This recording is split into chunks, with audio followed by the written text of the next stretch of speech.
शङ्करं शङ्कराचार्यं केशवं बाधरायणं सूत्रभाष्यकृतौ वन्दे भगवन्तौ पुनः पुनः भगवन्तौ पुनः पुनः ಶ್ರೀಮಚ್ಛಂಕರ ಭಗವತ್ಪಾದಾಚಾರ್ಯರ ಜಗದ್ಗುರು ಸಿದ್ಧಾರೂಢ ಮಹಾಸ್ವಾಮಿಗಳವರ ಜಗದ್ಗುರು ಭಾರತಿ ಅಪ್ಪಾಜಿಯವರ ಪವಿತ್ರ ಚರಣಾರವಿಂದಗಳಲ್ಲಿ ಅನಂತ ಕೋಟಿ ಶಿರಸಾಷ್ಟಾಂಗ ಪ್ರಣಾಮವನ್ನು ಸಲ್ಲಿಸುತ್ತೇನೆ.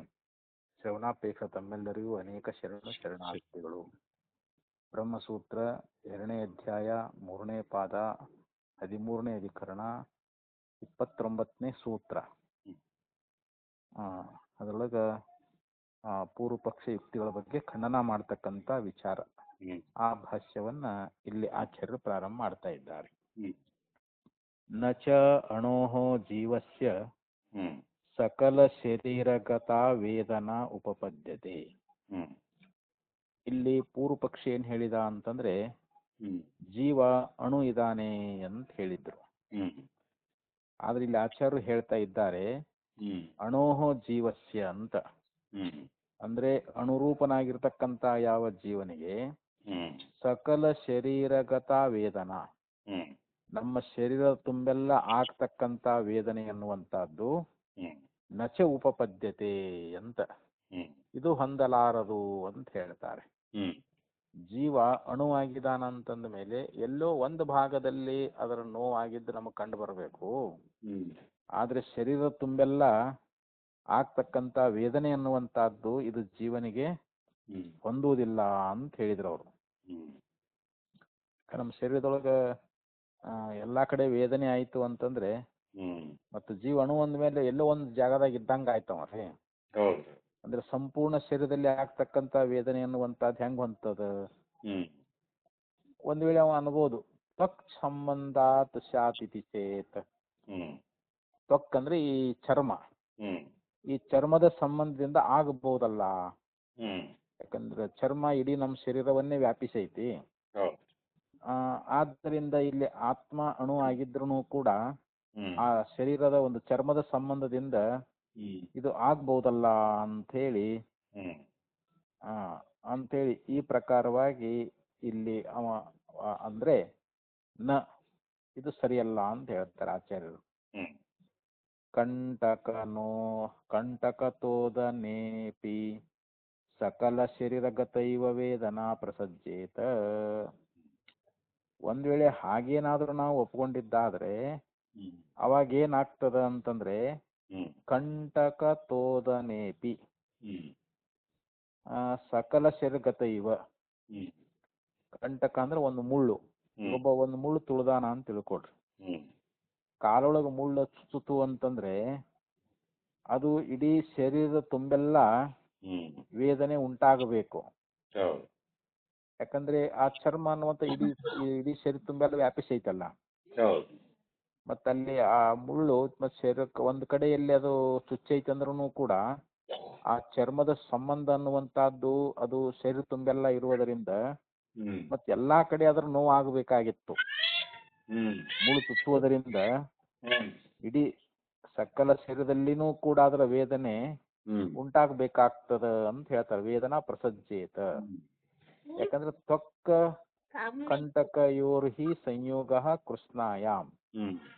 ಇಲ್ಲಿ ತ್ವಕ್ ಕಂಟಕ ಅಂದ್ರ ತ್ವಕ್ ಅಂದ್ರೆ ಚರ್ಮ, ಕಂಟಕ ಅಂದ್ರ ಮುಳ್ಳು.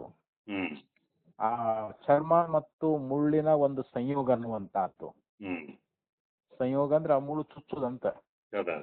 ಆ ಚರ್ಮಕ್ಕ ಮುಳ್ಳು ಚುಚ್ಚುವಂತಹದ್ದು ಏನದ ಅದ್ರ ಸಂಯೋಗ ಅನ್ನುವಂತಹದ್ದು ಅದೇ ಕೃಷ್ಣಾಯಾಮ್ ತ್ವಚಿ. ಕೃಷ್ಣ ಅಂದ್ರೆ ಸಂಪೂರ್ಣವಾಗಿರ್ತಕ್ಕಂಥ ಚರ್ಮದಲ್ಲಿ ಅಂತ. ಕೃಷ್ಣಾಯಾಮ್ ತ್ವಚಿ ವರ್ತತೆ. ಯಾಕಂದ್ರೆ ತ್ವಕ್ಕು ಅನ್ನುವಂಥದ್ದು ಇಡೀ ಶರೀರ ತುಂಬೆಲ್ಲ ಐತಲ್ರಿ ಅದು. ಆ ಮುಳ್ಳಿಗೂ ಮತ್ತು ಚರ್ಮಕ್ಕೂ ಸಂಯೋಗ ಸಂಬಂಧ ಆಯ್ತು ಅಂತಂದ್ರೆ ಅಲ್ಲಿ ಆ ತ್ವಕ್ಕಿನೆಲ್ಲ ಇರ್ತದ ಅಂತ. ಆ ತ್ವಕ್ಕು ತ್ವಕ್ ಅಂದ್ರೆ ಏನು? ಚರ್ಮ ಅನ್ನುವಂತಹದ್ದು ನಮ್ಮ ಇಡೀ ಶರೀರದಲ್ಲಿ ಅದ ಅಂತ ಹೇಳ್ತಾ ಇದ್ದಾರೆ ಅವರು. ತ್ವಕ್ ಚ ಕೃಷ್ಣ ಶರೀರ ವ್ಯಾಪಿನೀತಿ. ಆ ಚರ್ಮ ಅನ್ನುವಂತಹದ್ದು ನಮ್ಮ ಶರೀರ ತುಂಬೆಲ್ಲ ವ್ಯಾಪಿಸಿರುವುದರಿಂದ ನಾವು ಮುಳ್ಳು ನಮ್ಮ ಕಾಲೊಳಗೆ ಚುಚ್ಕೊಂಡ್ರೆ ಇಡೀ ನಮ್ಮ ಶರೀರ ತುಂಬೆಲ್ಲ ಅದರ ವೇದನೆ ಆಗಬೇಕಾಗಿತ್ತು, ಆದ್ರೆ ಆಗೋದಿಲ್ಲ. ಆಗ್ತೈತಿ ಏನು ಅಂತಂದ್ರೆ ಆಗೋದಿಲ್ಲ ಅಂತ ಹೇಳ್ತಾರ ಅವ್ರು. ಪಾದ ತಲ ಏವತು ಕಂಟಕನುನ್ನೋ ವೇದನಾಂ ಪ್ರತಿಲಭತೆ. ಈ ಯಾರಿಗೆ ಮುಳ್ಳು ಅನ್ನುವಂತಹದ್ದು ಅವನ ಪಾದದೊಳಗ ತುಳಿದಾನೋ, ಅವನ ಪಾದೊಳಗ ಮುಳ್ಳು ತುಳಿದಾನ ಅಂತಂದ್ರೆ ಅಂಗಾಲ ಅಂತ ತಿಳ್ಕೊಡ್ರಿ, ಪಾದೊಳಗ ಅಂತ ತಿಳ್ಕೊಡ್ರಿ. ಅದರ ವೇದನೆ ಅವನ ಅಂಗಾಲದೊಳಗ ಅಷ್ಟ ಆಕೈತೆ ಹೊರತು ಇಡೀ ಶರೀರ ತುಂಬೆಲ್ಲ ಅದರ ನೋವು ಆಗಂಗಿಲ್ಲ ಅವನಿಗೆ.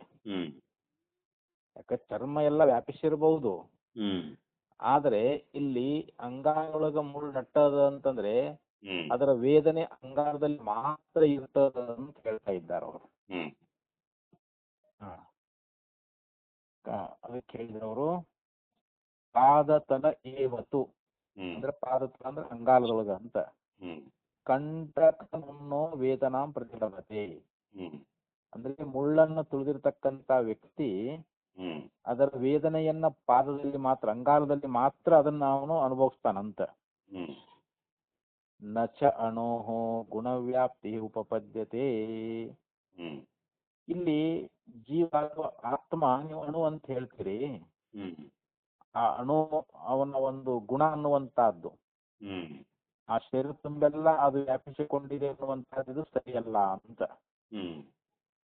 ಆ ಅಣುವಾಗಿರ್ತಕ್ಕಂತ ಜೀವನ ಗುಣ ಅನ್ನುವಂತಹದ್ದು ಅದು ಶರೀರ ತುಂಬೆಲ್ಲ ವ್ಯಾಪಿಸಿಕೊಂಡದ ಅಂತೇಳಿ ಹೀಗೆ ಅದು ಹೊಂದುದಿಲ್ಲ ಅಂತ ಹೇಳ್ತಾರೆ ಅವರು.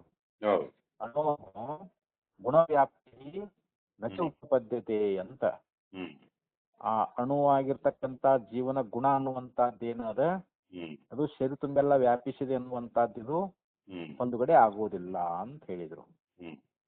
ಮತ್ತೆ ಹೇಳ್ತಾರೆ ಗುಣಸ್ಯ ಗುಣಿ ದೇಶತ್ವಾತ್. ಒಂದು ಗುಣ ಅನ್ನುವಂತಹದ್ದು ಗುಣಿ ದೇಶದಲ್ಲಿ ಇರ್ತದ ಅಂತ.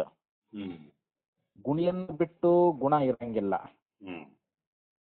ಈಗ ಒಂದು ಗುಣ ಅದ ಅಂತಂದ್ರ ಅದು ಗುಣಿ ಎಲ್ಲಿ ಇರ್ತೈತೋ ಅಲ್ಲೇ ಇರ್ಬೇಕಲ್ರಿ ಇವಾಗ. ಈಗ ಉದಾಹರಣೆ, ಈಗ ನಿಲೋ ಘಟಹ ಅಂತ ಹೇಳ್ತೀವಿ, ಇಲ್ಲಿ ಕಪ್ಪು ಕೊಡ ಅಂತ ಹೇಳ್ತೀವಿ. ಕೊಡ ಅನ್ನುವಂತಹದ್ದು ಗುಣಿ, ಕಪ್ಪು ಅನ್ನುವಂತಹದ್ದು ಗುಣ. ಅದು ಕೊಡವನ್ನ ಬಿಟ್ಟು ಇರಾಕ್ ಸಾಧ್ಯತೆ ಅಂದ್ರೆ ಅದು ಕಪ್ಪು ಅನ್ನುವಂತಹದ್ದು. ಗುಣಿ ಎಲ್ಲಿರ್ತೈತೆ ಅಲ್ಲಿ ಗುಣ ಇರ್ಲೇಬೇಕಲ್ರಿ. ಅದು ಗುಣಿಯನ್ನ ಬಿಟ್ಟು ಗುಣ ಇರಂಗಿಲ್ಲ ಅಂತ. ಅದಕ್ಕೆ ಅವರು ಹೇಳ್ಕೊಂಡು ಬಂದ್ರು ಗುಣಸ್ಯ ಗುಣಿ ದೇಶತ್ವ ಅಂತ ಹೇಳಿದ್ರು. ಗುಣ ಅನ್ನುವಂತಹದ್ದು ಗುಣಿ ದೇಶದಲ್ಲಿ ಇರುವಂತಹದ್ದಾಗೈತಿ. ಗುಣತ್ವಮೇವ ಹಿ ಗುಣಂ ಅನಾಶ್ರಿತ್ಯ ಗುಣಸ್ಯ ಹೀಯೇತ. ಅದಕ್ಕಂತ ಅವ್ರು ಇಲ್ಲಿ ಆ ಗುಣ ಅನ್ನುವಂತಹದ್ದು ಗುಣಿಯನ್ನ ಆಶ್ರಯ ಮಾಡ್ಲಾರ್ದೆ ಹೋದ್ರೆ ಅದಕ್ಕಲ್ಲಿ ಗುಣತ್ವ ಅನ್ನುವಂಥದ್ದೇ ಹೊರಟು ಹೋಗ್ಬಿಡ್ತೈತಿ ಅಂತ. ಈ ಗುಣ ಏನ್ ಮಾಡ್ಬೇಕು, ಗುಣಿಯನ್ನೇ ಆಶ್ರಯ ಮಾಡ್ಬೇಕಲ್ರಿ ಇವಾಗ.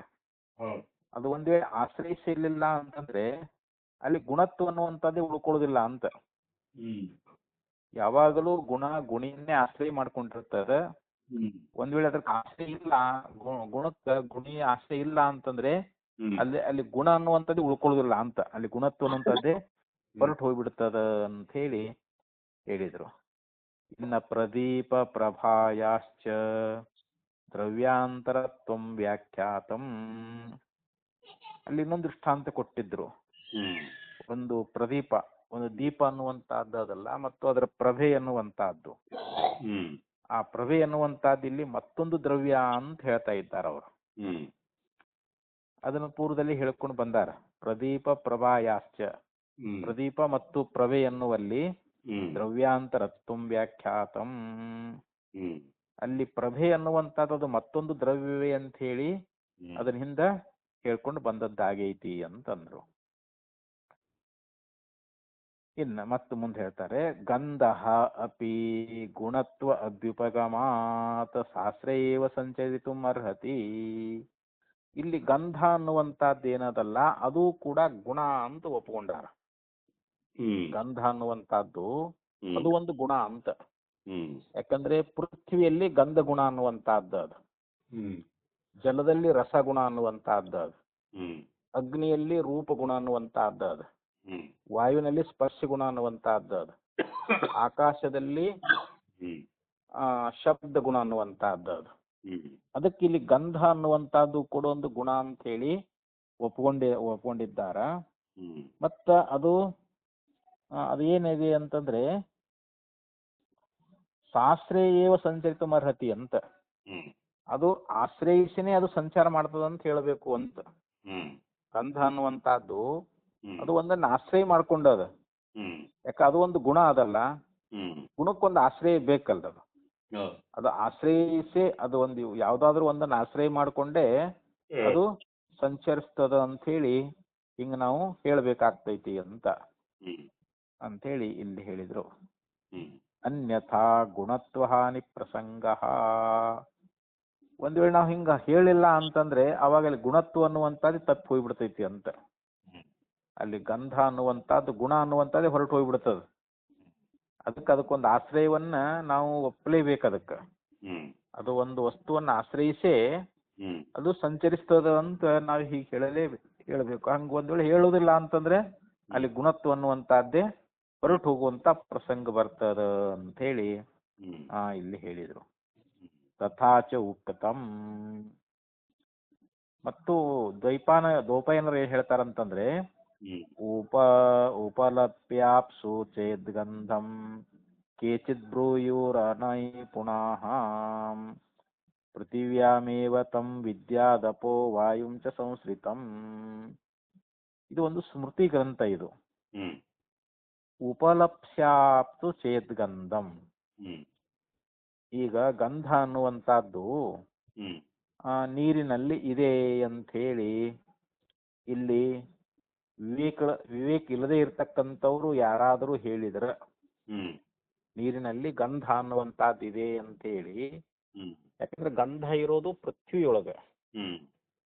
ಆದ್ರೆ ನಮ್ಗೆ ಗಂಧ ಅನ್ನುವಂಥದ್ದು ನೀರಿನಲ್ಲಿ ತೋರಿದಾಗ ಅದನ್ನ ವಿವೇಕ ಮಾಡದೇ ಇರತಕ್ಕಂತ ವ್ಯಕ್ತಿಗಳು, ವಿಚಾರ ಶೂನ್ಯರು ಯಾರಾದ್ರೂ ಕೂಡ ಅದು ನೀರಿನದೇ ಗಂಧ ಅನ್ನುವಂತ ನೀರಿಂದೇ ಅಂತ ಒಂದು ಹೇಳಿದ್ರೆ ಅವಾಗ ಅಲ್ಲಿ ಶ್ರುತಿ ಏನ್ ಹೇಳ್ತದಂತಂದ್ರೆ ಈ ನೀರನ್ನ ಮತ್ತು ವಾಯುವನ್ನ ಆಶ್ರಯಿಸಿರ್ತಕ್ಕಂತ ಅದು ಪೃಥ್ವಿಯಲ್ಲೇ ಇರಬೇಕು ಅಂತ ತಿಳ್ಕೋಬೇಕು ಅಂತ ಹೇಳಿದಾರ ಅವರು.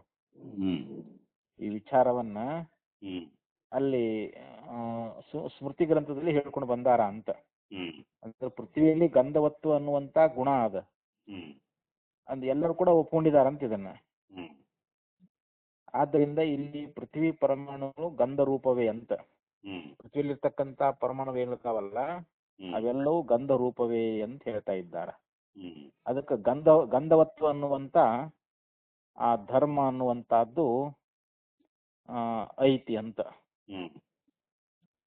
ಅದು ಮತ್ತೊಂದಿಲ್ಲ ಅಂತ ಹೇಳಿದ್ದಾರೆ. ಗಂಧತ್ವ ಅನ್ನುವಂತ ಮತ್ತೊಂದು ಬೇರೆ ಧರ್ಮ ಇದೆ ಅಂತ ತಿಳ್ಕೊಳ್ಬಾರ್ದು. ಪೃಥ್ವಿಯನ್ನು ಬಿಟ್ಟು ಗಂಧವತ್ವ ಅನ್ನುವಂತದ್ದು ಮತ್ತೊಂದು ಧರ್ಮ ಬೇರೆ ಐತಿ ಅಂತ ಹೇಳಿ ಹೀಗೆ ಹೇಳಬಾರದು ಅಂತ ಹೇಳ್ತಾ ಇದ್ದಾರೆ.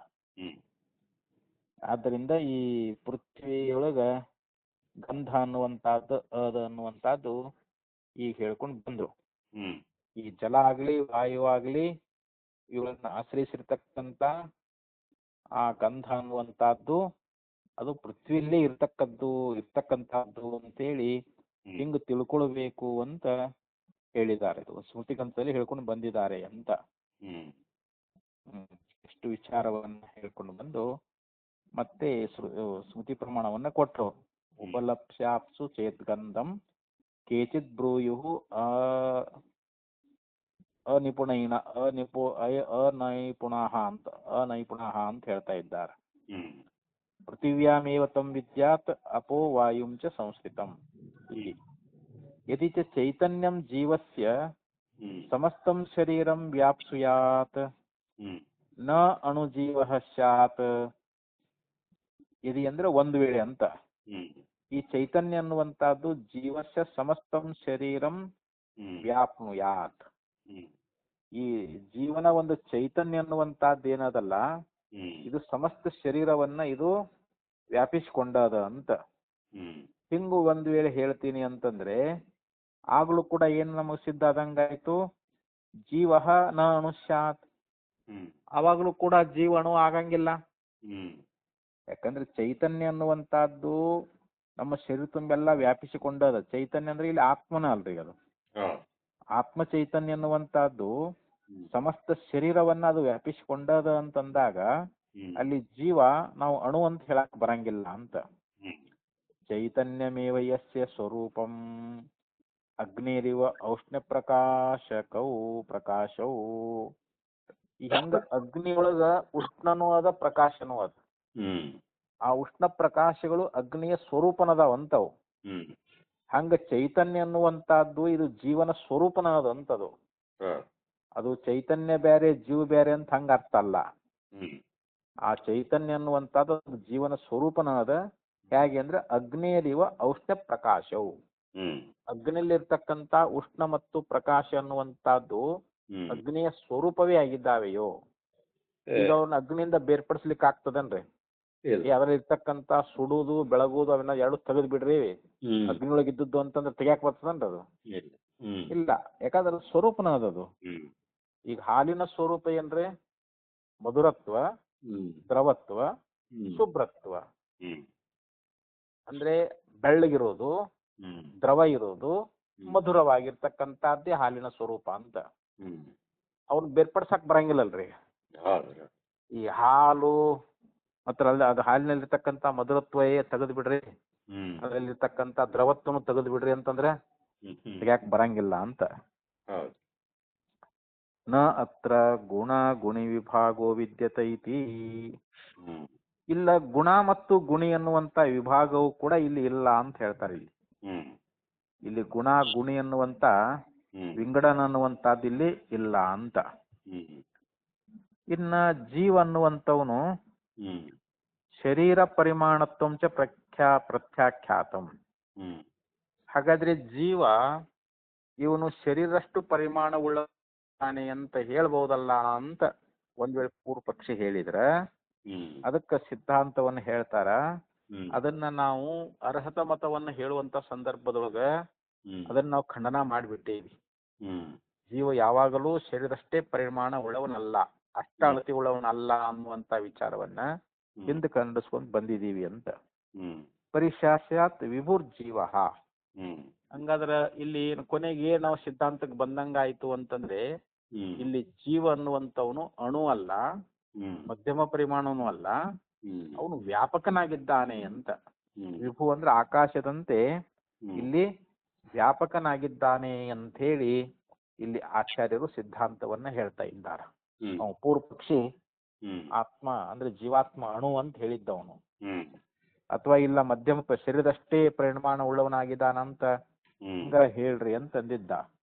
ಅದಕ್ಕ ಅವ್ರದ್ದು ಹೊಂದಲಪ್ಪ, ಆತ್ಮ ಇಲ್ಲಿ ವಿಭುವಿ ಆಗಿದ್ದಾನೆ ಅಂತ ಹೇಳಿ ಹೇಳ್ಕೊಂಡು ಬಂದ್ರು.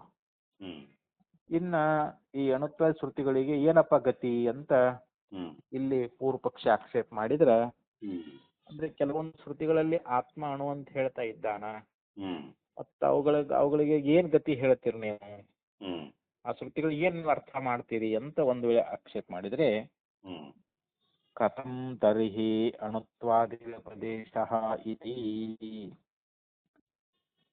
ಹಾಗಾದ್ರೆ ಇಲ್ಲಿ ಅಣುತ್ವಾದಿ ವ್ಯಪದೇಶ ಕಥಂ, ಶ್ರುತಿಯೊಳಗ ಜೀವನಿಗೆ ಅಣುತ್ವಾದಿಗಳನ್ನ ಹೇಳಿದಾರಲ್ಲ, ಮತ್ತ ಅದಕ್ಕೆ ಏನ್ ಗತಿ, ಅದಕ್ಕೇನ್ ನೀವು ಅರ್ಥ ಮಾಡ್ತೀರಿ ಅಂತ. ಕಥಂ ಅಂದ್ರೆ ಹೇಗೆ ಅಂತ. ಶ್ರುತಿಯಲ್ಲಿ ಜೀವನಿಗೆ ಹೇಳಿರ್ತಕ್ಕಂತ ಯಾವ ಅಣುತ್ವಾದಿಗಳನ್ನ, ಜೀವ ಅಣುವಾಗಿದ್ದಾನೆ ಅಂತ ಶ್ರುತಿಯಲ್ಲಿ ಹೇಳ್ಕೊಂಡು ಬಂದಿದ್ದಾರೆ, ಮತ್ತ ಅದು ಹೇಗೆ ಅಂತ ಇಲ್ಲಿ ಪ್ರಶ್ನೆ ಮಾಡಿದ್ರೆ, ಅತಹಾಹ, ಅದಕ್ಕೆ ನಾನು ನಿಮಗೆ ಉತ್ತರ ಕೊಡ್ತಾ ಇದ್ದೀನಿ. ಏನಂತಂದ್ರೆ, ತದ್ಗುಣ ಸಾರತ್ವಾತ್ ತದ್ವ್ಯಪದೇಶ ಇತಿ. ಇಲ್ಲಿ ಈ ಸೂತ್ರದ ಅರ್ಥವನ್ನ ಈಗ ಇಲ್ಲಿ ನಮಗ ಬಿಡಿಸಿ ಹೇಳ್ತಾ ಇದ್ದಾರ ಅಂತ. ತದ್ಗುಣ ಸಾರತ್ವಾತ್, ತದ್ಗುಣ ಅಂತಂದ್ರೆ ಇಲ್ಲಿ ಬುದ್ಧಿಯ ಗುಣಗಳು ಅಂತ ಅರ್ಥ. ಇಲ್ಲಿ ತತ್ ಅನ್ನೋ ಶಬ್ದಕ್ಕೆ ಬುದ್ಧಿ ಅಂತ ಅರ್ಥ ಮಾಡೋದು. ಆ ಬುದ್ಧಿಯಲ್ಲಿರ್ತಕ್ಕಂತ ಯಾವ ಗುಣಗಳು ಏನಾಗ್ತಾವ, ತದ್ಗುಣಗಳು ಅಂತ ಹೇಳಿಸ್ಕೊಳ್ತಾ ಇದ್ದಾರೆ. ಮತ್ತಿಲ್ಲಿ ಆತ್ಮ ಏನದಾನಲ್ರಿ ಅವನು,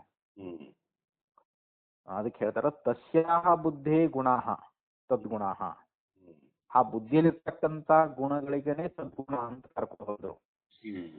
ಹಾಗಾದ್ರೆ ಬುದ್ಧಿಯಲ್ಲಿರ್ತಕ್ಕಂಥ ಗುಣಗಳು ಯಾವುವು ಅಂತಂದ್ರೆ ಇಚ್ಛಾ ದ್ವೇಷ ಸುಖಂ ದುಃಖಂ ಇತ್ಯೇವ ಮಾದಯಃ. ನಮ್ಮ ಇಚ್ಛೆ ಅನ್ನುವಂಥದ್ದಾಗ್ತದೆ ನಮ್ಮ ಬುದ್ಧಿ ಒಳಗೆ. ಒಬ್ಬ ನೋಡಿ ದ್ವೇಷ ಆಗ್ತದೆ, ಮತ್ತು ಒಮ್ಮೆ ಸುಖ ಅನಿಸ್ತದೆ, ಒಮ್ಮೆ ದುಃಖ ಅನಿಸ್ತದೆ. ಇತ್ಯೇವ ಮಾದಯಃ, ಇವೇ ಮೊದಲಾದವುಗಳು ಅಂತ. ಬುದ್ಧೇಹೇ ಗುಣಾಹ ತದ್ಗುಣಾಹ, ಅಂದ್ರೆ ಬುದ್ಧಿಯ ಗುಣಗಳು ಯಾವುವು ಅಂತಂದ್ರೆ ಇಚ್ಛಾ ದ್ವೇಷ ಸುಖಂ ದುಃಖಂ ಇತ್ಯೇವ ಮಾದಯಃ. ಸಾರಹ ಅಂತಂದ್ರೆ ಪ್ರಧಾನಂ, ಅಂದ್ರೆ ಇವೇ ಮೊದಲಾಗಿರ್ತಕ್ಕಂತ ಏನ ಗುಣಗಳದಾವ ಇಚ್ಛಾ ದ್ವೇಷ ಸುಖ ದುಃಖ ಮೊದಲಾದವುಗಳು ಇಲ್ಲಿ ಪ್ರಧಾನ ಅಂದ್ರೇನು ಮುಖ್ಯವಾಗಿ ಇರ್ತಕ್ಕಂಥದ್ದು ಇವು ಬುದ್ಧಿಯ ಗುಣಗಳು ಅಂತೀವ್ರಿ. ಯಸ್ಯ ಆತ್ಮನಃ ಸಂಸಾರಿತ್ಯತಿ, ಇಲ್ಲಿ ಆತ್ಮ ಸಂಸಾರಿ ಆಗಲಿಕ್ಕೆ ಇವೇ ಗುಣಗಳು ಕಾರಣ ಅಂತ. ಈಗ ಸಾಕ್ಷಾತ್ ಇವನು ಜೀವ ಪರಮಾತ್ಮನೇ ಆಗಿದಾನ, ಅಂಥವನು ಇವ ಸಂಸಾರಿ ಯಾಕಾದ ಅಂತಂದ್ರ ಈ ಗುಣಗಳಿಂದ ಅಂತ. ಇಚ್ಛಾ ದ್ವೇಷ ಸುಖ ದುಃಖ ಅನ್ನುವಂತ ಮೊದಲಾಗಿರ್ತಕ್ಕಂತ ಈ ಗುಣಗಳು ಇವು ಬುದ್ಧಿಯ ಗುಣಗಳದಾವು. ಇವು ಆತ್ಮನಲ್ಲಿ ತೋರಿದ್ದರಿಂದ ಆತ್ಮನಿಗೆ ಈ ಸಂಸಾರಿತ್ವ ಅನ್ನುವಂತಹದ್ದು ಇದು ಸಂಭವಿಸದ. ಸ ತದ್ಗುಣ ಸಾರಹ, ಸ ಅಂತಂದ್ರೆ ಏನು, ಅದು ಅದು ಅಂತಂದ್ರೆ ಯಾವುದು, ಆ ಬುದ್ಧಿಯ ಗುಣಗಳು ಏನದಾವು ಅಂತಂದ್ರೆ ತದ್ಗುಣ ಸಾರಹ, ಅಂದ್ರೆ ಬುದ್ಧಿಯ ಒಂದು ಗುಣಗಳಾಗಿದ್ದಾವೆ ಅಂತ. ಅಂದ್ರೆ ಪ್ರಧಾನವಾಗಿ ಬುದ್ಧಿ ಗುಣಗಳೇ ಆಗಿದ್ದಾವೆ ಅಂತ ಹೇಳ್ತಾರ. ಆತ್ಮನ ಗುಣಗಳಲ್ಲ ಅವು.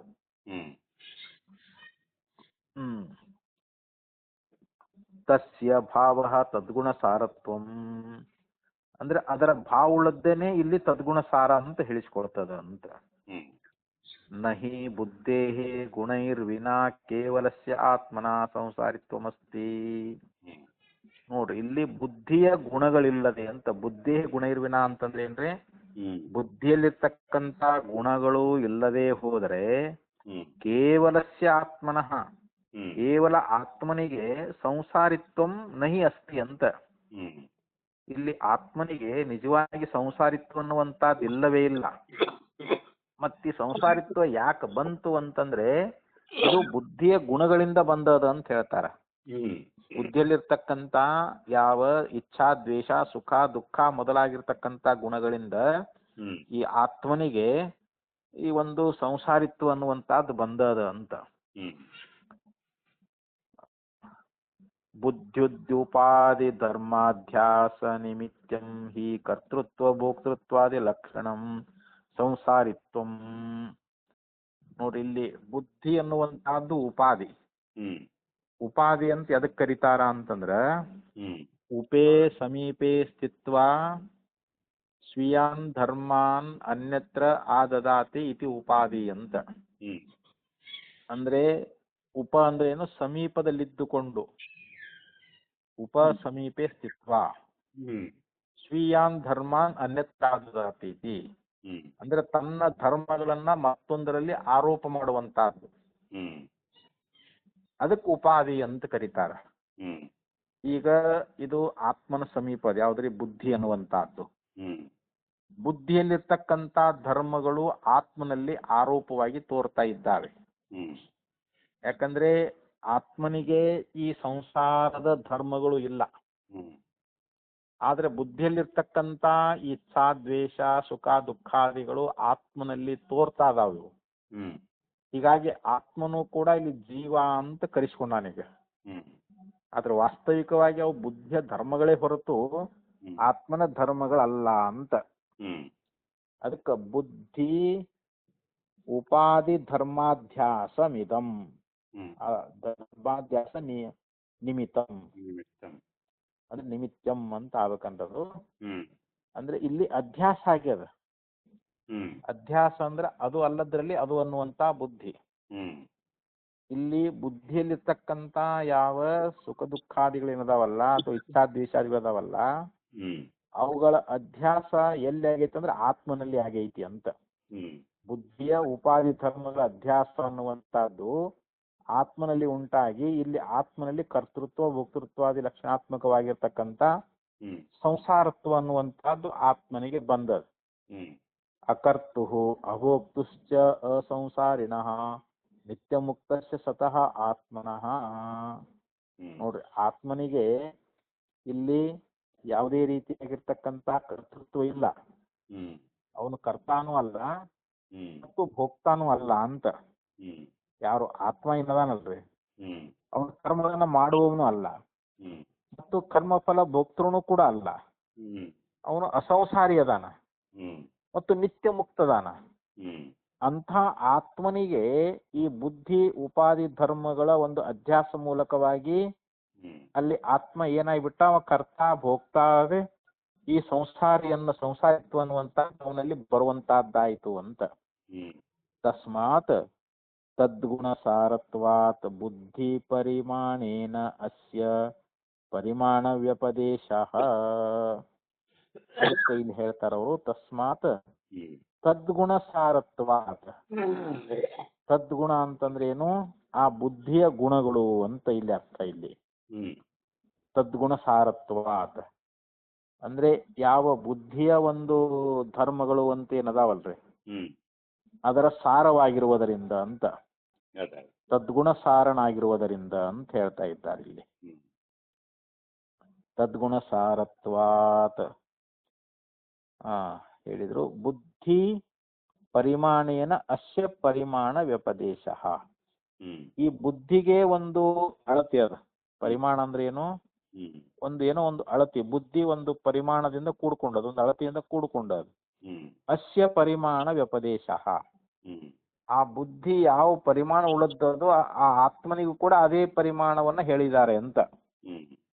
ನಿಜವಾಗಿ ಆತ್ಮನಿಗೆ ಯಾವುದೇ ಪರಿಮಾಣ ಅನ್ನುವಂತಹದ್ದಿಲ್ಲ ಆತ್ಮನಿಗೆ. ಆದ್ರ ಬುದ್ಧಿಯ ಒಂದು ಪರಿಮಾಣದಿಂದ ಆತ್ಮನಿಗೂ ಕೂಡ ಪರಿಮಾಣದ ಒಂದು ಉಪದೇಶ ಅನ್ನುವಂತಹದ್ದನ್ನ ಶಾಸ್ತ್ರದಲ್ಲಿ ಮಾಡ್ಕೊಂಡು ಬಂದಾರ ಅಂತ. ತದುತ್ಕ್ರಾಂತ್ಯಾದಿ ಅಸ್ಯ ಉತ್ಕ್ರಾಂತ್ಯಾದಿ ವ್ಯಪದೇಶೋ ನ ಸ್ವತಃ. ಇಲ್ಲಿ ಆತ್ಮ ಸ್ವತಃ ಈ ಶರೀರದಿಂದ ಉತ್ಕ್ರಮಣ ಆಗಂಗಿಲ್ಲ. ಅವನು ಈ ಶರೀರವನ್ನು ಬಿಟ್ಟು ಮ್ಯಾಲೆ ಹೇಳ್ತಾನಲ್ರಿ ಅವ? ಇಲ್ಲ, ಅವನು ಹೋಗೋದೂ ಇಲ್ಲ, ಅವನು ಬರೋದೂ ಇಲ್ಲ. ಯಾರಿಗೆ? ಆತ್ಮನಿಗೆ. ಆತ್ಮ ವ್ಯಾಪಕನವನು. ವ್ಯಾಪಕನಾಗಿರುವುದರಿಂದ ಆತ್ಮನಿಗೆ ಉತ್ಕ್ರಾಂತಿಯಾಗಲಿ ಗತಿಯಾಗಲಿ ಆಗತಿಯಾಗಲಿ ಇವುಗಳ ಉಪದೇಶ ಅನ್ನುವಂತಹದ್ದು ಆತ್ಮನಿಗೆ ಇಲ್ಲವೇ ಇಲ್ಲ ಅಂತ. ತದುತ್ಕ್ರಾಂತ್ಯಾದಿವಿಶ್ಚ ಅಸ್ಯ ಉತ್ಕ್ರಾಂತ್ಯಾದಿ ವ್ಯಪದೇಶೋ ನ ಸ್ವತಃ. ಇವು ಸ್ವತಃ ಆತ್ಮನಿಗಿಲ್ಲ. ಆದ್ರ ಈ ಉಪಾಧಿ ಏನದಾವಲ್ರಿ, ಇವು ಯಾವುದು ಬುದ್ಧಾದಿಗಳು, ಇವು ಉತ್ಕ್ರಮಣ ಮಾಡ್ತಾವ. ಬುದ್ಧಿ ಆಗ್ಲಿ ಅಹಂಕಾರ ಆಗ್ಲಿ ಚಿತ್ತಾದಿಗಳದಾವಲ್ಲ, ಈ ಅಂತಃಕರಣ ಅನ್ನುವಂತಹದ್ದು ಇದು ಉತ್ಕ್ರಮಣ ಮಾಡ್ತದೆ. ಶರೀರದಿಂದ ಎದ್ದೇಳ್ತದ ಅಂತ ಇದು ಗಮನ ಮಾಡ್ತದೆ. ಗತಿ ಆಗತಿಗಳು ಇದಕ್ಕದಾವು ಅಂತ.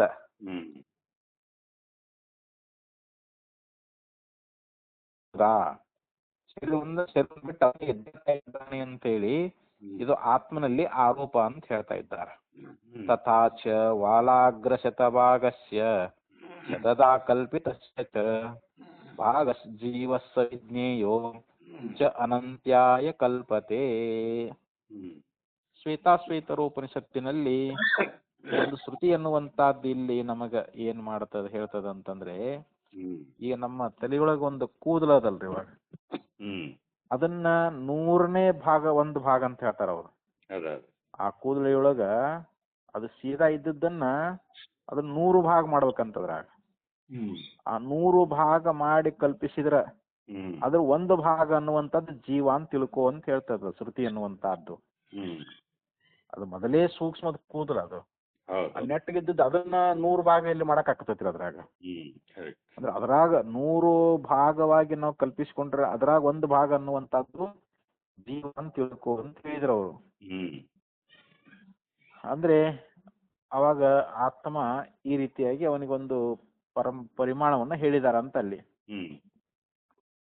ಇತಿ ಅಣುತ್ವಂ ಜೀವಸ್ಯ ಉಕ್ತ್ವಾ, ಅಂದ್ರೆ ಈ ಶ್ರುತಿಯಲ್ಲಿ ಆತ್ಮ ಅಣು ಅನ್ನುವಂತಹದ್ದನ್ನ ಹೇಳಿದ್ದಾರೆ ಅಂತ. ಇಲ್ಲಿ ಆತ್ಮ ಆ ಕೂದಲಿನ 100 ಭಾಗ ಮಾಡಿದಾಗ ಅಂದ್ರೆ ಅಡ್ಡ ಇಟ್ಕೊಂಡಲ್ರಿ ಅದನ್ನ ಉದ್ದಕ ಇರ್ತೈತಲ್ರಿ ಅದು. ಹೌದೌದು. ಅದ್ರಾಗ 100ನೇ ಒಂದು ಭಾಗ ಜೀವ ಅಂತೇಳಿ ಇಲ್ಲಿ ಜೀವನಿಗೆ ಅಣುತ್ವವನ್ನ ಉಪದೇಶ ಮಾಡಿದಾರ. ತಸ್ಯೈವ ಪುನಃ ಅನಂತ್ಯಂ ಆಹ. ಮತ್ ಪುನಃ ಅವನಿಗೇನ್ ಹೇಳಿದ್ರು, ಅವನು ಅನಂತನಾಗಿದ್ದಾನೆ ಅಂತ ಹೇಳಿದ್ರು. ಅನಂತ್ಯಂ ಅಂತಂದ್ರೆ ಏನು? ಅನಂತ, ಅವನಿಗೆ ನಾಶವೇ ಇಲ್ಲ ಅಂತ ಹೇಳಿದ್ರು. ತಚ್ಚ ಏವಮೇವ ಸಮಂಜಸಂ ಸ್ಯಾತ್ ಯದಿ ಔಪಚಾರಿಕಂ ಅಣುತ್ವಶ್ಯ ಭವೇತ್. ಇದರಿಂದ ನಮಗೇನು ಇಲ್ಲಿ ಹೊಂದುಗಡೆ ಆಗ್ತದ ಅಂತಂದ್ರೆ, ಈ ಜೀವನಿಗೆ ಅಣುತ್ವವನ್ನು ಹೇಳಿದಾರಲ್ಲ, ಇದು ಕೇವಲ ಔಪಚಾರಿಕ ಮಾತ್ರ ಅಂತ. ಪಾರಮಾರ್ಥಿಕಂ ಚ ಅನಂತ್ಯಂ, ಪಾರಮಾರ್ಥಿಕವಾಗಿ ವಿಚಾರ ಮಾಡಿ ನೋಡಿದ್ರೆ ಅವನು ಅನಂತನೇ ಆಗಿದ್ದಾನೆ ಅಂತ.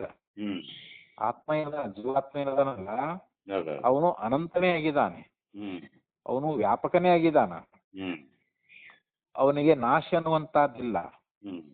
ಆದ್ರೆ ಇಲ್ಲಿ ಅಣುವಂತ ಸುತ್ತಿಯನ್ನು ಹೇಳಿದಾರಲ್ಲ ಅಂತ ಅದು ಔಪಚಾರಿಕವಾಗಿ ಹೇಳಿದ್ದಾರೆ ಅಂತ.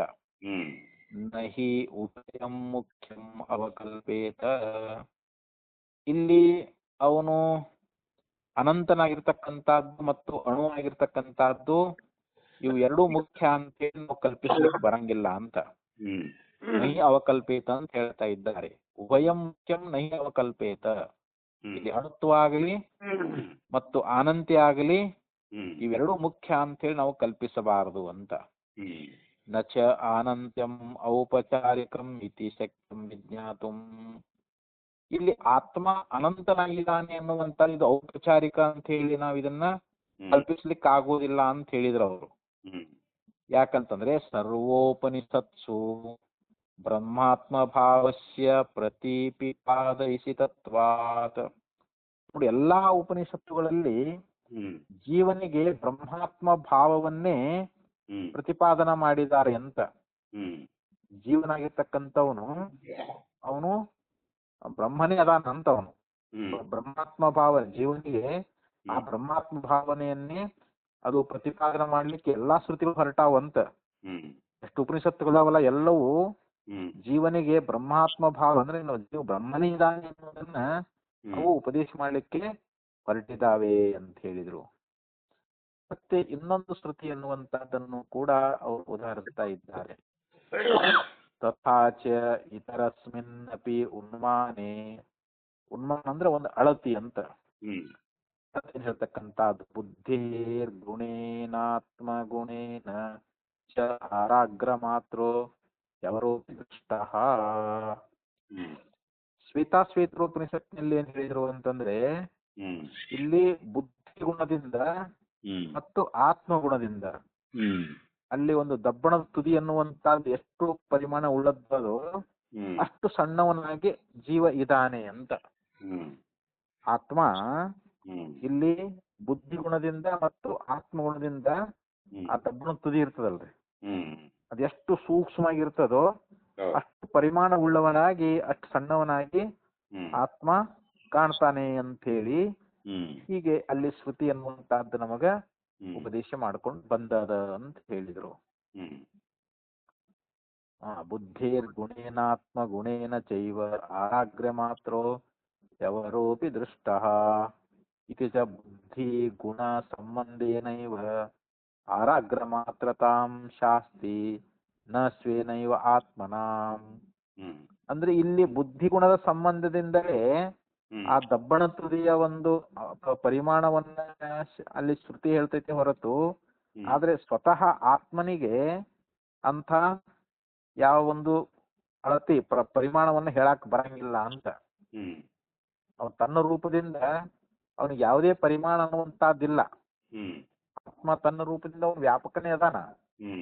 ಮತ್ತೆ ಇಲ್ಲಿ ದಬ್ಬಣ ತುದಿ ಎಷ್ಟು ಹೇಳಿದ್ರಲ್ಲ, ಆರಾಗ್ರ ಶತಭಾಗ ಅಂತ ಹೇಳಿದ್ರಲ್ಲ, ಅಲ್ಲಿ ಆರಾಗ್ರದಷ್ಟು ಅಂತಂದ್ರೆ ಏನು, ಒಂದು ದಬ್ಬಣ ತುದಿಯಷ್ಟು ಅಂತ ಹೇಳಿ ಪರಿಮಾಣವನ್ನ ಆತ್ಮನಿಗೆ ಹೇಳಿದಾರಲ್ಲ ಅಂತಂದ್ರೆ ಅದು ಬುದ್ಧಿಗುಣ ಸಂಬಂಧದಿಂದಲೇ ಅದನ್ನ ಹೇಳ್ಕೊಂಡು ಬಂದಿದ್ದಾರೆ ಅಂತೇಳಿ ಅದು ಒಂದು ಶ್ರುತಿಯನ್ನ ಪ್ರಮಾಣ ಕೊಟ್ಟು ನಮ್ಗೆ ಉಪದೇಶ ಮಾಡ್ಕೊಂಡು ಬಂದ್ರಿ ಇವಾಗ.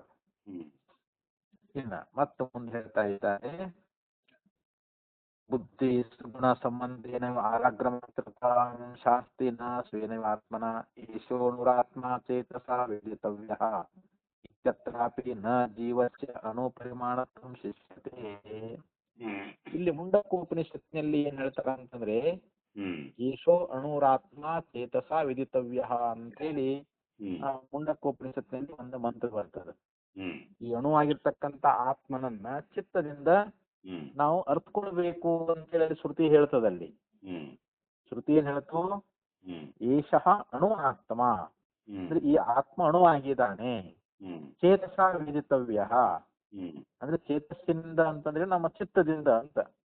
ನಮ್ಮ ಚಿತ್ತದಿಂದ ಆ ಆತ್ಮನನ್ನ ನಾವು ಅರಿಬೇಕು ಅಂತೇಳಿ ಹಿಂಗ ಉಪನಿಷತ್ ಅನ್ನುವಂತದ್ದು ನಮಗ ಉಪದೇಶ ಮಾಡ್ಕೊಂಡು ಬಂದದ. ಇತ್ಯತ್ರಾಪಿ ಇಲ್ಲಿಯೂ ಕೂಡ ನ ಜೀವಸ್ಯ ಅಣುಪರಿಮಾಣತ್ವಂ ಶಿಷ್ಯತೆ. ಈ ಶ್ರುತಿಯಲ್ಲಿಯೂ ಕೂಡ ಜೀವನಿಗೆ ಅಣುಪರಿಮಾಣವನ್ನ ಹೇಳಿಲ್ಲ ಅಂತ ನಾವು ತಿಳ್ಕೊಬೇಕಲ್ರಿ. ಜೀವ ಅನ್ನುವಂಥವನು ಇಲ್ಲಿಯೂ ಕೂಡ ಅಣುಪರಿಮಾಣದವನು ಅದಾನೇನು ಅಂತಂದ್ರೆ ಅದೇನು ಅಲ್ಲಿ ತಿಳಿಸಿಲ್ಲ ಅಂತ ಶ್ರುತಿಯೊಳಗ. ಯಾಕೆ ಅಂತಂದ್ರೆ ಅದಕ್ಕ ಅಲ್ಲಿ ಶ್ರುತಿ ಅಭಿಪ್ರಾಯವನ್ನು ಹೇಳ್ತಾ ಇದ್ದಾರೆ.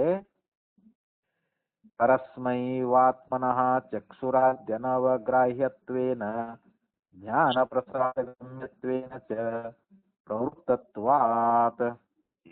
ನೋಡಿ ಇಲ್ಲಿ ಪರಸ್ಸೈವ ಆತ್ಮನಃ, ಪರಸ್ಸೈವ ಆತ್ಮನ ಅಂತಂದ್ರೆ ಇಲ್ಲಿ ಪರಮಾತ್ಮ ಅಂತ. ಆ ಚಕ್ಷು ಮೊದಲಾಗಿರ್ತಕ್ಕಂತ ಏನ್ ಇಂದ್ರಿಯಗಳದಾವಲ್ಲ ಅವುಗಳಿಂದ ಪರಮಾತ್ಮನನ್ನ ನಾವು ಗ್ರಹಿಸ್ಲಿಕ್ಕೆ ಆಗೋದಿಲ್ಲ ಅಂತ ಹೇಳ್ತಾರ. ಅವನನ್ನ ನಾವು ಜ್ಞಾನ ಪ್ರಸಾದದಿಂದಲೇ ನಾವು ಅರ್ಥಕೊಳ್ಬೇಕು ಅಂತೇಳಿ ಅಲ್ಲಿ ಪ್ರಕರಣ ಅನ್ನುವಂತದ್ದು ಬಂದದ ಅಂತ. ಅಲ್ಲಿ ಈಶ್ವನುರಾತ್ಮ ಚೇತ ವೈತವ್ಯ ಅಂತ ಏನು ಮುಂಡಕೋಪನಿಷತ್ನಲ್ಲಿ ಬಂದದಲ್ಲ, ಅಲ್ಲಿ ಪರಸ್ಮೈ ಆತ್ಮನಃ ಚಕ್ಷುರಾದ್ಯನವಗ್ರಾಹ್ಯತ್ವೇನ.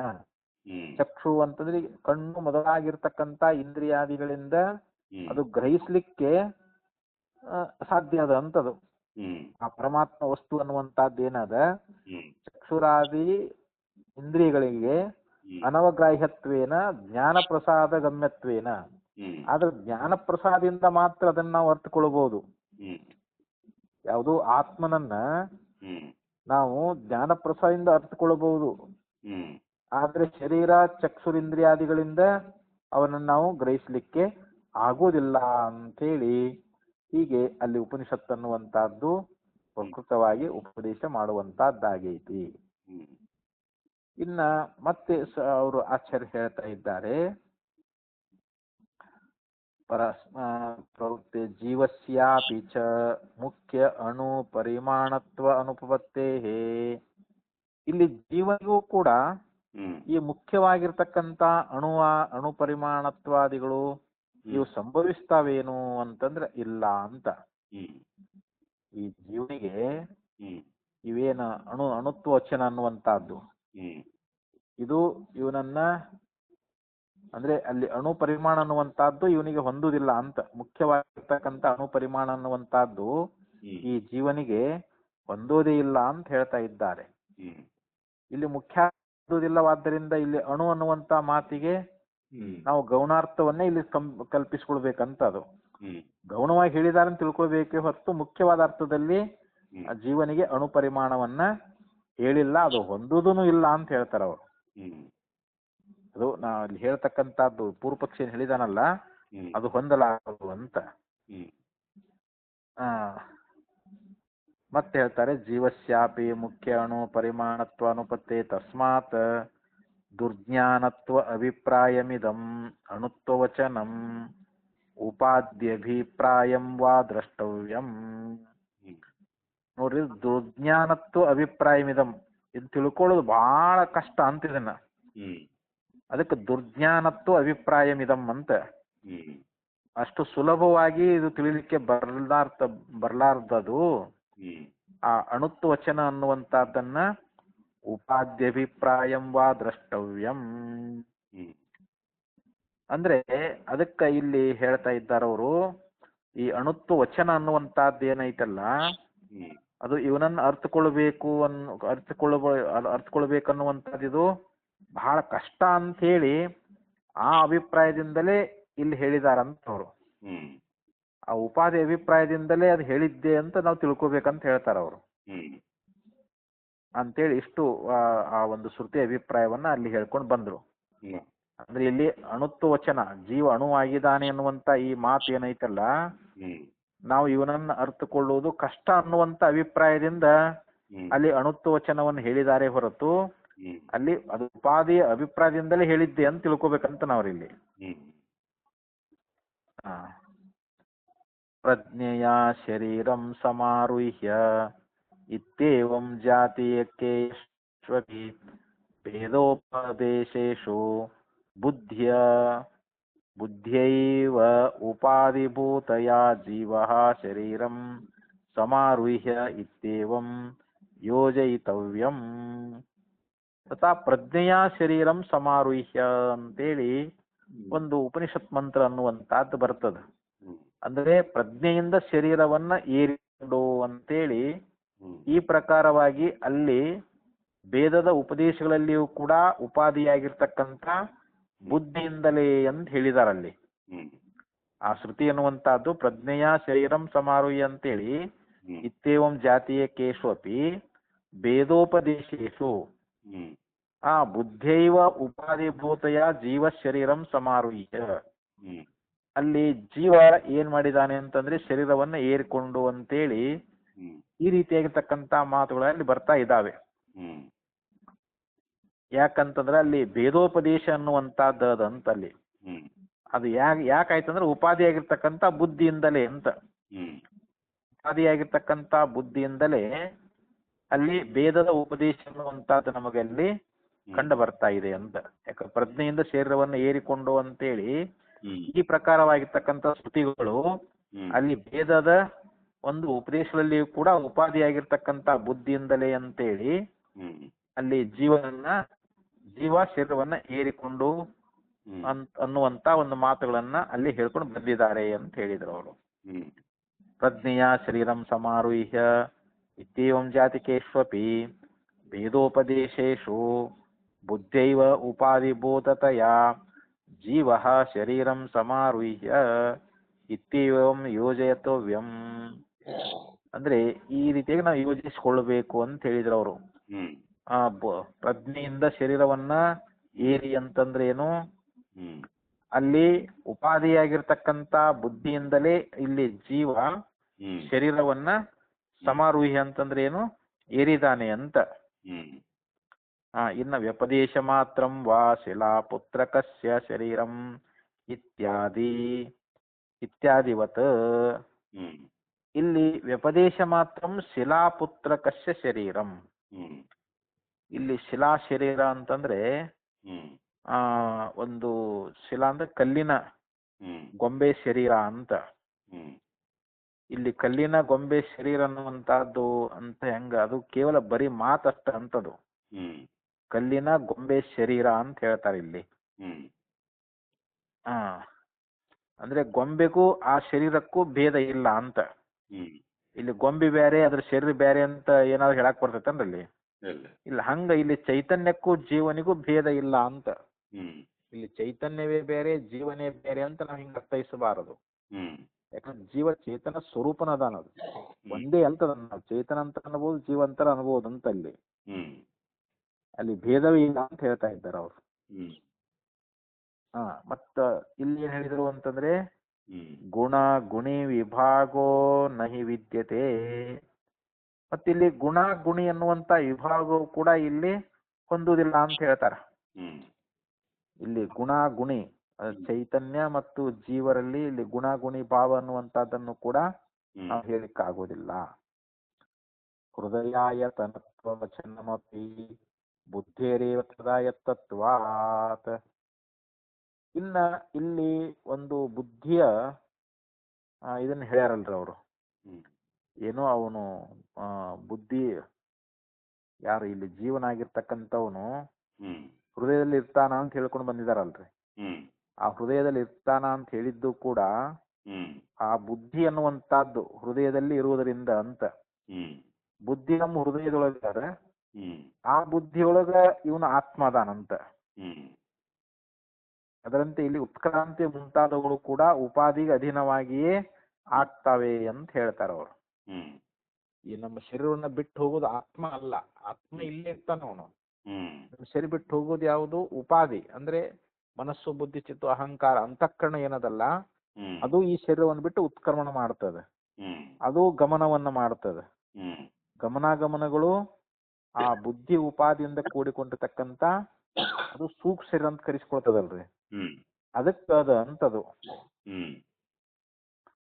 ಉತ್ಕ್ರಾಂತ್ಯಾದೀನಾಮಪಿ ಉಪಾಧ್ಯಾಯತ್ತಾಂ ದರ್ಶಯತಿ ಕಸ್ಮಿನ್ ಉತ್ಕ್ರಾಂತೋ ಭವಿಷ್ಯಾಮಿ ಕಸ್ಮಿನ್ ವಾ ಪ್ರತಿಷ್ಠಿತೆ ಪ್ರತಿಷ್ಠಾಸ್ಯಾಮಿ. ಅದಕ್ಕ ಇಲ್ಲಿ ಒಂದು ಅಂದ್ರೆ ಯಾವುದು ಇಲ್ಲಿ ಉತ್ಕ್ರಾಂತವಾದ್ರ ನಾನು ಕೂಡ ಉತ್ಕ್ರಾಂತ ಆಗ್ತಾ ಇದ್ದೀನಿ, ಯಾವುದು ನಿಂತ್ರ ನಾನು ಕೂಡ ನಿಲ್ತೀನಿ ಅಂತ ಹೇಳಿ ಹೀಗೆ ಅಲ್ಲಿ ಯೋಚಿಸಿದನು ಅಂತೇಳಿ ಬರ್ತದದು. ಶ್ರುತಿಯೊಳಗ ಈ ಪ್ರಕಾರವಾಗಿ ಅಲ್ಲಿ ಹೇಳ್ಕೊಂಡು ಬಂದಿದ್ದಾರೆ ಅಂತ. ಅಂದ್ರೆ ಯಾವನು ಉತ್ಕ್ರಾಂತವಾದರೆ ಅಂತಂದ್ರೆ ಏನು, ಉತ್ಕ್ರಾಂತವಾಗುವುದು ಯಾವುದು, ಈ ಬುದ್ಧಿ ಉಪಾದಿಯಿಂದ ಕೂಡಿಕೊಂಡಿರ್ತಕ್ಕಂತ ಒಂದು ಸೂಕ್ಷ್ಮ ಶರೀರ ಅಂತ. ಅಂದ್ರೆ ಏನು ಅಲ್ಲಿ ಉಪಾಧಿ ಮತ್ತದು ಆತ್ಮನಿಗೆ ಉಪಾಧಿ ಅದಲ್ರ ಅದು. ಅದು ಉಪಾಧಿ ಉತ್ಕ್ರಾಂತ ಆದಾಗ ನಾನು ಅಲ್ಲಿ ಉತ್ಕ್ರಾಂತ ಆದೆ ಅಂತ ಹೇಳಿ ಹೇಳ್ತಾ ಇದ್ದಾನೆ. ಮತ್ ಯಾವ್ದು ನಿಂತಿದ್ರೆ ನಾನು ನಿಲ್ತಾ ಇದ್ದೀನಿ ಅಂತ ಹೇಳಿ ಈ ಪ್ರಕಾರವಾಗಿ ಕಸ್ಮಿನ್ ವಾ ಅಹಮುತ್ಕ್ರಾಂತ ಉತ್ಕ್ರಾಂತೋ ಭವಿಷ್ಯಾಮಿ ಕಸ್ಮಿನ್ ವಾ ಪ್ರತಿಷ್ಠಿತೆ ಪ್ರತಿಷ್ಠಾಸ್ಯಾಮಿ ಸ ಪ್ರಾಣಮಸೃಜತ. ಅವನು ಪ್ರಾಣವನ್ನು ಸೃಜಿಸಿದ ಅಂತ ಪ್ರಶ್ನೋಪನಿಷತ್ನಲ್ಲಿ ಬಂದದ. ಇತಿ ಉತ್ಕ್ರಾಂತ್ಯಭಾವೇ ಗತ್ಯಾಗತ್ಯೋರಪಿ ಅಭಾವ ವಿಜ್ಞಾಯತೆ. ಇಲ್ಲಿ ಆತ್ಮನಿಗೆ ಉತ್ಕ್ರಾಂತಿ ಮತ್ತು ಗತಿ ಆಗತಿಗಳು ಇಲ್ಲ ಅಂತ ಹೇಳಿದ ಬಳಕ ಮತ್ತೆ ಈ ದೇಹವನ್ನು ಬಿಟ್ಟು ಅವನು ಹೋಗ್ತಾನೆ ಅನ್ನುವಂತ ಈ ಗತಿ ಆಗತಿಗಳು ಕೂಡ ಅವನಿಗೆ ಆಗೋದಿಲ್ಲ ಅಂತ. ಯಾಕಂದ್ರೆ ಇಲ್ಲಿ ಶರೀರ ಬಿಟ್ಟೇಳುವಂತಹದ್ದು ಯಾವುದು ಅಂತಂದ್ರೆ ಇಲ್ಲಿ ಲಿಂಗ ಶರೀರ. ಇಲ್ಲಿ ಬುದ್ಧಿ ಅಹಂಕಾರ ಚಿತ್ತ ಇವೇನದಾವಲ್ರಿ, ಇವು ನಮ್ಮ ಶರೀರವನ್ನು ಬಿಟ್ಟು ಹೇಳ್ತಾವ. ಆದ್ರೆ ನಾವು ಆತ್ಮಲ್ಲಿ ಆರೋಪ ಮಾಡ್ತೀವಿ ಅವನು ವಾದನ್ರಿ ಅಂತ ಹೇಳ್ತೀವಿ. ಅಲ್ಲಿ ಹೋದದ್ದು ಯಾವ್ದ್ರಿ, ಲಿಂಗ ಶರೀರ ಹೋಗೈತದು. ಅದಕ್ಕೆ ಉತ್ಕ್ರಾಂತಿ ಮತ್ತು ಗತಿ ಆಗತಿಗಳದಾವು ಅಂತ. ಅದು ಆತ್ಮನಿಗೆ ಮಾತ್ರ ಅವು ಇಲ್ಲ. ಆತ್ಮ ಹೋಗಿಲ್ಲ, ಅವನು ಬಂದಿನೂ ಇಲ್ಲ ಅಂತ ಅವನು. ಯಾಕಂದ್ರೆ ಅಲ್ಲಿ ದೇಹವನ್ನು ಬಿಟ್ಟು ತೆರಳದೆ ಇರುವುದರಿಂದ ಅವನಿಗೆ ಗತ್ಯಾಗತಿಗಳು ಆಗಲಾರವು ಅಂತ. ಈ ದೇಹವನ್ನು ಬಿಟ್ಟು ಅವನು ಹೊರಟು ಹೋಗ್ತಾನೇನು ಅಂತಂದ್ರೆ ಇಲ್ಲ. ಯಾರು ದೇಹವನ್ನು ಬಿಟ್ಟು ಹೊರಗೆ ಹೋಗ್ತಾರೋ ಅವನಿಗೆ ನಾವು ಗತಿ ಆಗತಿಗಳನ್ನು ಹೇಳಬೇಕಾಗ್ತದೆ. ಆದ್ರೆ ಆತ್ಮ ವ್ಯಾಪಕನಾಗಿರುವುದರಿಂದ ಅವನಿಗೆ ಗತಿ ಆಗತಿಗಳನ್ನ ಹೇಳಿಕ್ ಬರೋದಿಲ್ಲ ಅಂತ ಹೇಳಿ ಉತ್ಕ್ರಾಂತ್ಯ ಭಾವೇ ಈ ಗತ್ಯಾಗತ್ಯವರಪಿ ಅಭಾವ ವಿಜ್ಞಾಯತೆ. ಅವನಿಗೆ ಉತ್ಕ್ರಾಂತಿಯ ಅಭಾವ, ಅದು ಉತ್ಕ್ರಾಂತಿ ಅಂದ್ರೆ ಏನು, ಎದ್ದೇಳುವಂತಹದ್ದು ಇಲ್ಲ ಅಂತಂದ್ರೆ ಮತ್ತೆ ಗತಿ ಆಗತಿಗಳು ಕೂಡ ಇರಂಗಿಲ್ಲ ಅಂತ. ನಹಿ ಅನಪಸೃಪ್ತಸ್ಯ ದೇಹಾತ್ ಗತ್ಯಾಗತಿ ಸ್ಯಾತಾಂ. ಇನ್ನು ಯಾವನು ದೇಹವನ್ನ ಬಿಟ್ಟು ಹೋಗೇ ಇಲ್ಲವೋ ಅವನಿಗೆ ಗತಿಯಾಗತಿಗಳನ್ನ ಹೇಳಾಕ್ ಬರ್ತದೇನು ಅಂತಂದ್ರೆ ಇಲ್ಲ. ಯಾವನು ಶರೀರ ಬಿಟ್ಟು ಹೋಗ್ಲಾರ್ದಂಗ ಒಂದೇ ಕಡೆ ಅದಾನ ಅಂತ ತಿಳ್ಕೊಂಡು ನಮ್ ದೇಹದೊಳಗೆ ಅದಾನ ಅಂತಂದ್ರ ಅವನು ಹೋಗ್ತಾನೆ ಬರ್ತಾನೆ ಅನ್ನುವಂತಹದ್ದು ಆ ಜೀವನಿಗೆ ಹೊಂದುತ್ತದೇನು ಅಂತಂದ್ರೆ ಇಲ್ಲಿ ಹೊಂದೋದಿಲ್ಲ ಅಂತ. ಅನಪಸೃಪ್ತಸ್ಯ ದೇಹಾತ್ ಗತ್ಯಾಗತಿ ಸ್ಯಾತಾಂ ಅಂದ್ರೆ ನಹಿ ಸ್ಯಾತಾಂ ಅಂತ. ಅನಪಸೃಪ್ತ ಅಂತಂದ್ರೆ ಏನು, ದೇಹವನ್ನು ಬಿಟ್ಟು ಹೋಗದೇ ಇರತಕ್ಕಂತ ಯಾವ ಜೀವನಿಗೆ ಇಲ್ಲಿ ಗತಿ ಆಗತಿಗಳನ್ನ ಅಂದ್ರೆ ಹೋಗೋದಾಗ್ಲಿ ಬರೋದಾಗ್ಲಿ ಇವು ಆ ಜೀವನಿಗೆ ಆಗುವುದಿಲ್ಲ, ಅವು ಸಂಭವಿಸುವುದಿಲ್ಲ ಅಂತೇಳಿ ಇಷ್ಟು ವಿಚಾರವನ್ನು ಹೇಳ್ಕೊಂಡು ಬಂದು ಮತ್ತೆ ಇನ್ನು ಮುಂದಿನ ಒಂದು ಭಾಷ್ಯದಲ್ಲಿ ಈ ಜೀವನ ಒಂದು ಅಣುತ್ವಾದಿಗಳು ಅವು ಔಪಾದಿಕ ಅನ್ನುವಂತಹದ್ದಕ್ಕ ದೃಷ್ಟಾಂತವನ್ನ ಕೊಟ್ಟು ಪ್ರತಿಪಾದನೆ ಮಾಡ್ತಾರೆ. ಅದನ್ನ ಮತ್ತೆ ಆಮೇಲೆ ನೋಡೋಣ. ಅಲ್ಲಿ ಸಮಯ ಆಯ್ತು, ಇದು ಭಾಷ್ಯ ಬಹಳ ದೊಡ್ಡದಿತ್ತಿದ್ರಿ. ಇಲ್ಲಿಕಂದ್ರೆ ಇನ್ನೊಂದು 3 ಸಾಲ ಐತದ ನೋಡಿ ಬಿಡು. 30ನೇ ಸೂತ್ರಕ್ಕೆ ಉಳಿತೈತದ್ರಿ. ಏವಂ ಉಪಾಧಿ ಗುಣ ಸಾರತ್ವಾತ್ ಜೀವಸ್ಯ ಅಣುತ್ವಾದಿ ವ್ಯಪದೇಶಃ. ಹೀಗೆ ಉಪಾಧಿ ಗುಣ ಒಂದು ಸಾರನಾಗಿರುವುದರಿಂದ ಜೀವನಿಗೆ ಈ ಅಣುತ್ವಾದಿಗಳ ಉಪದೇಶ ಅನ್ನುವಂತಹದ್ದು ಇದು ಆಗೈತಿ ಅಂತ. ಉಪಾಧಿ ಅಂದ್ರೆ ಇಲ್ಲಿ ಬುದ್ಧಿ ಅನ್ನುವಂತ ಉಪಾಧಿ ಅದಲ್ರಿ. ಆ ಉಪಾಧಿ ಗುಣ ಸಾರನಾಗಿರುವುದರಿಂದ ಇಲ್ಲಿ ಜೀವ ಅವನಿಗೆ ಅಣುತ್ವಾದಿಗಳ ಒಂದು ಉಪದೇಶ ಅನ್ನುವಂಥದ್ದನ್ನು ಮಾಡಿದ್ದಾರೆ ಅಂತ. ಹೇಗೆ ಅಂದ್ರೆ ಪ್ರಾಜ್ಞನಂತೆ ಅಂತ ಹೇಳ್ತಾರೆ, ಪ್ರಾಜ್ಞನಂತೆ ಅಂತ ಇದಕ್ಕೆ ವಿವರಣೆ ಕೊಡ್ತಾರ ಅವರು. ಯಥಾ ಪ್ರಾಜ್ಞಸ್ಯ ಪರಮಾತ್ಮನಃ ಸಗುಣೇಶು ಉಪಾಸನೇಶು ಉಪಾದಿಗುಣ ಸಾರತ್ವಾತ್ ಅನಿಯಸ್ತ್ವಾದಿ ವ್ಯಪದೇಶ. ಇಲ್ಲಿ ಪ್ರಾಜ್ಞನಾಗಿರ್ತಕ್ಕಂಥ ಪರಮಾತ್ಮದನಲ್ಲ, ಅವನು ಸಗುಣವಾಗಿರ್ತಕ್ಕಂಥ ಒಂದು ಉಪಾಸನೆಗಳಲ್ಲಿ ಅಲ್ಲಿ ಉಪಾದಿಗುಣ ಸಾರನಾಗಿರುವುದರಿಂದ ಅವನಿಗೆ ಒಂದು ಉಪಾಸನೆ ಮಾಡೋದಕ್ಕೋಸ್ಕರವಾಗಿ ಅಲ್ಲಿ ಏನ್ ಹೇಳ್ತಾರ, ಅಣಿಯಾನ್ ವ್ರೀಹೇರ್ವಾ ಯವಾದ್ವಾ ಮನೋಮಯ ಪ್ರಾಣ ಶರೀರ ಸರ್ವಗಂಧ ಸರ್ವರಸ ಸತ್ಯಕಾಮ ಸತ್ಯಸಂಕಲ್ಪ ಇತ್ಯೇವಂ ಪ್ರಕಾರ ತದ್ವತ್. ಅಂದ್ರೆ ಅಲ್ಲಿ ಉಪಾದಿಗನುಸಾರವಾಗಿರುವುದರಿಂದ ಇಲ್ಲಿ ಪರಮಾತ್ಮ ಆ ಭತ್ತದ ಕಾಳು ಅಣಿಯಾನ್ ವ್ರೀಹಿ ಅಂತಂದ್ರೆ ಇಲ್ಲಿ ಭತ್ತ, ಅದಕ್ಕಿಂತಲೂ ಅಣು ಅಂತ, ಅದಕ್ಕಿಂತಲೂ ಸಣ್ಣಗಂತ, ಭತ್ತದ ಕಾಳಿಗಿಂತಲೂ ಸಣ್ಣವನು ಅಂತ. ವ್ರೀಹೇರ್ವಾ ಯವಾದ್ವಾ, ಯವಾದ್ವಾ ಅಂದ್ರೆ ಜವೆ ಕಾಳದವಲ್ರಿ, ಅದಕ್ಕಿಂತಲೂ ಅಣುವಾಗಿರ್ತಕ್ಕಂಥವನು ಅಂತ. ಮನೋಮಯ ಪ್ರಾಣ ಶರೀರಂ ಸರ್ವಗಂಧ, ಮತ್ತ ಅವನು ಹೇಗಿದ್ದಾನೆ ಅಂತಂದ್ರೆ ಮನೋಮಯನಾಗಿದ್ದಾನೆ, ಜವೆ ಕಾಳಿಗಿಂತಲೂ ಭತ್ತದ ಕಾಳಿಗಿಂತಲೂ ಅಣು ಅಂತ ಹೇಳಿದ್ದಾರೆ ಶ್ರುತಿಯೊಳಗ. ಮತ್ತ ಅವನು ಮನೋಮಯ ಪ್ರಾಣಮಯ ಸರ್ವಗಂಧ ಸರ್ವರಸ ಸತ್ಯಕಾಮ ಸತ್ಯ ಸಂಕಲ್ಪ ಅಂತೇಳಿ ಈ ಪ್ರಕಾರವಾಗಿರ್ತಕ್ಕಂಥ ಅಣಿ ಅಂದ್ರೆ ಏನು, ಬಹಳ ಸೂಕ್ಷ್ಮವಾಗಿರ್ತಕ್ಕಂಥ ಒಂದು ಅಣಿಯಸ್ತ್ವಾದಿ ವ್ಯಪದೇಶ ಅಂದ್ರೆ ಉಪದೇಶ ಅನ್ನುವಂತಹದ್ದು ಅಲ್ಲಿ ಹೇಗೈತೋ ಅದರಂತೆ ಅಂತ ಹೇಳ್ಕೊಂಡು ಬಂದ್ರಿ ಇಲ್ಲಿ. ಅಣಿಯಾನ್ ಹೃಹೇರ್ವಾ ಯವಾದ್ವಾ ಮನೋಮಯ ಪ್ರಾಣ ಶರೀರ ಸರ್ವಗಂಧ ಸರ್ವಗತಸ ಸತ್ಯಕಾಮ ಸತ್ಯಸಂಕಲ್ಪ ಇತ್ಯೇವಂ ಪ್ರಕಾರ ತದ್ವತ್.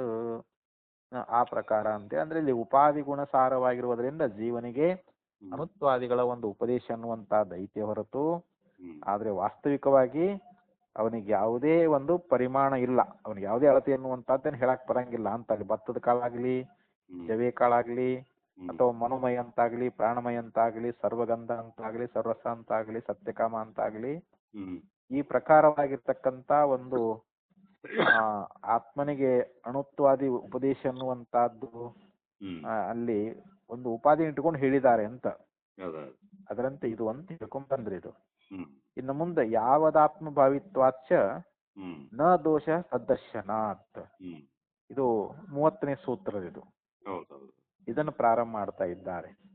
ಅಂದ್ರೆ ಜೀವನ ಉಪಾಧಿ ಎನ್ನುವಂತಹದ್ದು ಈ ಸಂಸಾರಿತ್ವ ಇರುವವರೆಗೂ ಕೂಡ ಇದು ಇರ್ತದ ಅಂತ ಹೇಳಿ ಅದನ್ನ ಭಾಷ್ಯದಲ್ಲಿ ಆಚಾರ್ಯರು ತಿಳಿಸ್ತಾರ.